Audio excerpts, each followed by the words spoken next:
जनावरांनाही न पिण्यायोग्य पाणी, माळेगावात जलजीवन मिशनचा भांडाफोड। ठेकेदार अधिकाऱ्यांची मिलीभगत, माळेगावात पाणी नाही, फक्त बिलं पास झालीत का? केंद्र सरकारच्या महत्त्वाकांक्षी जलजीवन मिशन योजनेअंतर्गत ग्रामीण भागातील प्रत्येक घरापर्यंत शुद्ध पाणी पोहोचवण्याचं उद्दिष्ट ठेवण्यात आलं असलं तरी पेठ तालुक्यातील माळेगाव इथं या योजनेचा पूर्णपणे बोजवारा उडाल्याचं चित्र समोर आलंय।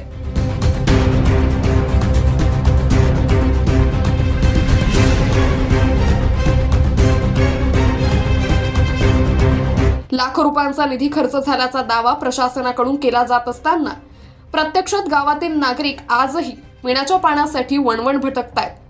गावकऱ्यांच्या म्हणण्यानुसार जलजीवन मिशन अंतर्गत करण्यात आलेलं काम अत्यंत निकृष्ट दर्जाचं असून नियोजन शून्य आणि हलगर्जीपणे काम केल्याचा आरोप होतोय।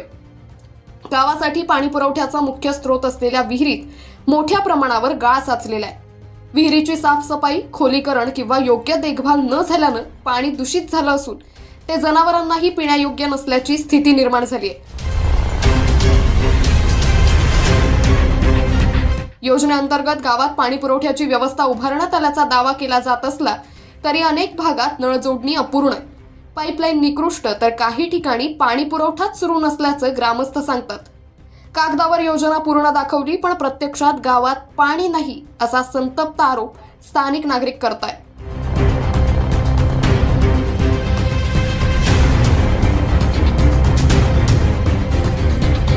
गावकऱ्यांचा आणखी गंभीर आरोप असा आहे की संबंधित ठेकेदार आणि अधिकारी यांनी काम सुरू झाल्यापासून गावात येऊन प्रत्यक्ष पाहणीच केली नाहीये। कामाचा दर्जा, साहित्याची गुणवत्ता, पाणी पुरवठ्याची चाचणी यापैकी कोणतीही बाब पारदर्शक पद्धतीनं करण्यात आली नसल्याचं ग्रामस्थांचं म्हणणं आहे।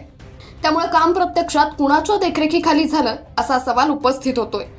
विशेष म्हणजे यापूर्वी रानविहीर आणि धानपाडा येथील जलजीवन मिशन कामांबाबत अशाच प्रकारच्या अनियमितता आणि गैरव्यवहाराच्या तक्रारी समोर आल्या होत्या। आता माळेगावातील परिस्थिती समोर आल्यानंतर पेठ तालुक्यात जलजीवन मिशनच्या कामांमध्ये व्यापक भ्रष्टाचार किंवा संगनमत झालंय का याबाबत संशय अधिक गडद झालाय।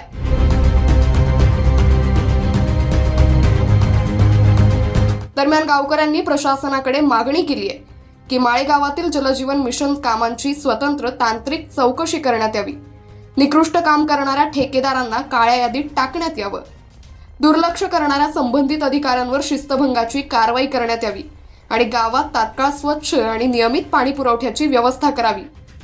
हर घर नळच्या घोषणा कागदावरच राहिल्या असून माळेगावात वास्तव मात्र हर घर पाणी टंचाई असंच आहे, अशी संतप्त भावना ग्रामस्थ व्यक्त करतायत। आता प्रशासन या गंभीर प्रश्नाकडे किती तत्परतेनं लक्ष देतं आणि दोषींवर कारवाई करतं का याकडे संपूर्ण तालुक्याचं लक्ष लागलंय। अशीच आता अवघडच आहे, आता कोणाला सांगायचं आहे का नाही, डोक्यावर आणायला लागत आहे। डोक्यावर आणता मग आता कुठे आणत नाही मग एक कसांडी चाललाय हळूहळू, एक दोन दोन कसांडी म्हणजे तू बी जातोस पाणी? माझी पोरा गेलाय कामावर, कामावर गेल्याशिवाय काही पर्याय नाही। घरी कोण कोण आहे? मी एकटाच आहो। एकटाच? हा, सून मुली गेली, रावळी गेले, तिन्ही माणसं कामावर गेले आमच्या पुरता। पण मग आता खालूनच चढवायचा ना, दोन खेपा आणायचं असा जीव मरायचो। आम्ही पडलोय अंगठ्या बहादूर, आम्हाला नाही पुढं कळ ना वळ हाय का नाही। काही बा एखादा कळत आता त्यावर उतर तरी करतो, तोंडाने सांगू पण तोंडाचा कोण ऐकत आहे? असंच का नाही, कोण ऐकत आहे? पुढं काही येताना आता पुढं देतो बहादूर, बरोबर आहे। नमस्कार सर, माझं नाव धर्मराज चौधरी, माळेगाव ग्रुप ग्रामपंचायत। मी पण प्रतिनिधी या नात्याने या ठिकाणी चांगलं सक्रिय आहे।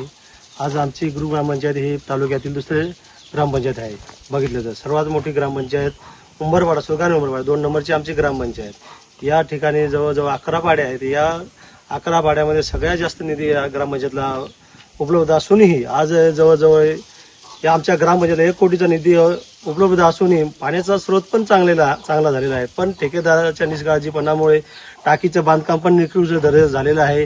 ती टाकी केव्हा दसण्याच्या बेतात राहील हे सांगू शकत नाही। आणि आतापर्यंत आमच्या महिला भगिनी ह्या आहेत, ह्या आज डोक्यावरती हांडा काहीतरी करतात। जी जल जीवन योजना आहे, आज सरकार म्हणतंय का जल जीवन योजना ही हर घर जल नल योजना आहेत, आजही एकाच्याही घरापर्यंत न पोहोचलेलं नाही, कुठं काहीच दिसत नाही.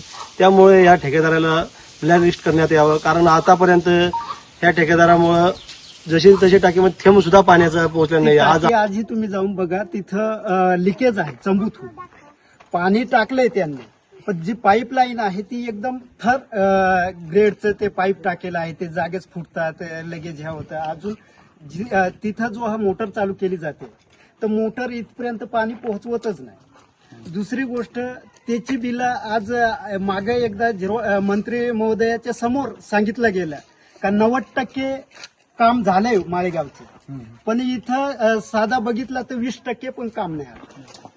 भले विहीर त्यांनी काढले, भले पाणी इथपर्यंत पोहोचवलंय, फक्त दाखवायला पोहोचवले, पण अजून त्यांचे फक्त बिलापुरतं ते झाले.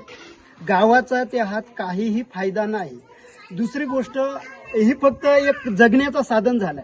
तिथं प्रशासन असेल, ग्रामपंचायत असेल किंवा ठेकेदार असेल, मी तर असं म्हणतोय याला पूर्णपणे ग्रामपंचायत सुद्धा जबाबदार आहे का त्या सरपंचाने किंवा त्या बॉडीने जर त्याच्यावर मनापासून लक्ष केंद्रित केलं असता तर आज ही परिस्थिती गावाला पाहायला मिळाली नसती.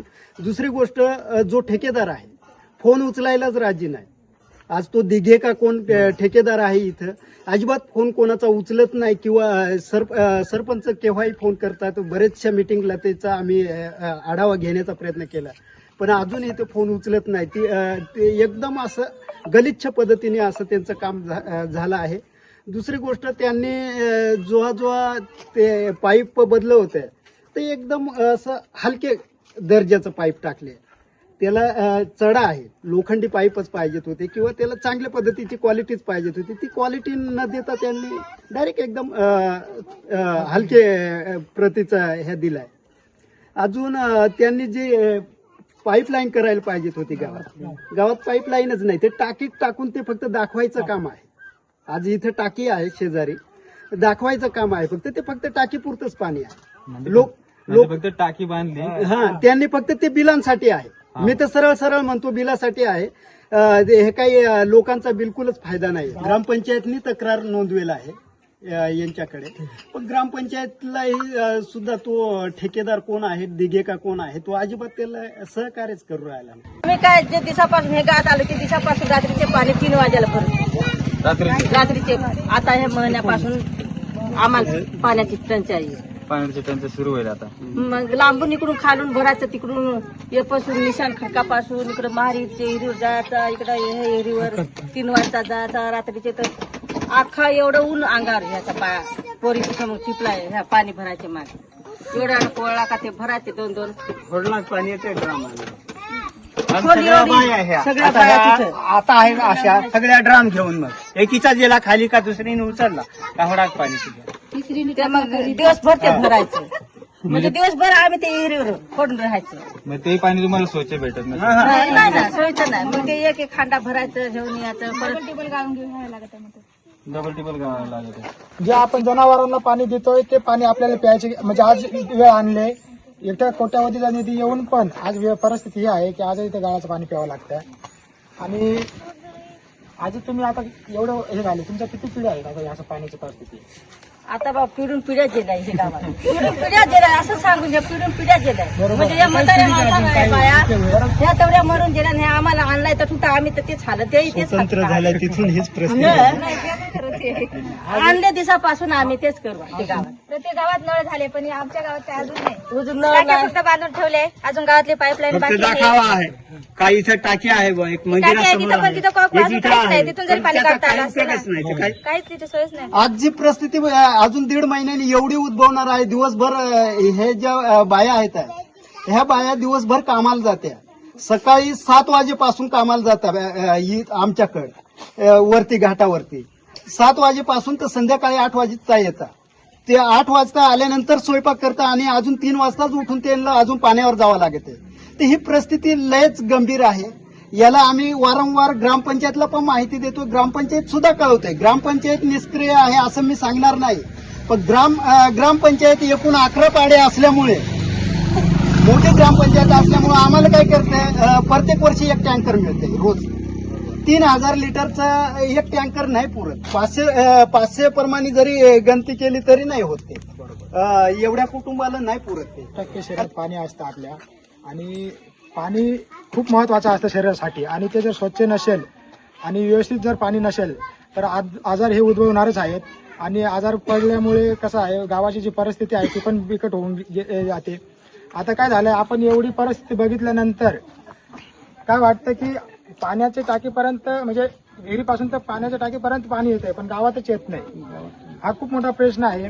आणि या गोष्टीकडे ना ठेकेदार जे कोणी असतील, संबंधित जे कोणी ठेकेदार अधिकारी कोणी वर्ग असेल तर त्यांनी प्रत्यक्ष येऊन एकदा गावाची पडताळणी केली पाहिजे.